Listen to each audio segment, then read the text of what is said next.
কই লইয়া যাইতেছে আবার।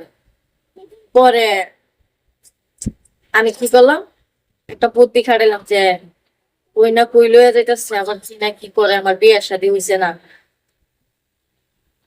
পরে আমি তো এই বুদ্ধি খাটাই বলছি কি যে আমার টয়লেট ধরছে, বাথরুম ধরছে। পরে বলতেছে এখানে তো রাস্তাঘাটে কোনো বাথরুম নাই, দিয়ে আশেপাশে বাড়ি ঘর পেলে তোমার আমি নামাই দেবো, তুমি বাথরুম করে আসো।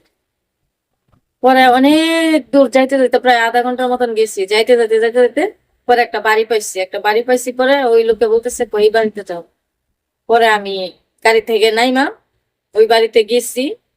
মূলত বাথরুম করার জন্য গেছি না, মানে পলায়া যাইবার জন্য আর কি গেছি। তো আমি নাইমা সুন্দর করে চিপা দিয়া পলায়া বাসায় আয়া পড়ছি। বাসায় আয়া পড়ছি দিয়ে আমার বান্ধবীরা এখনো আসেনি। আমি বাসায় আয়া পড়ছি।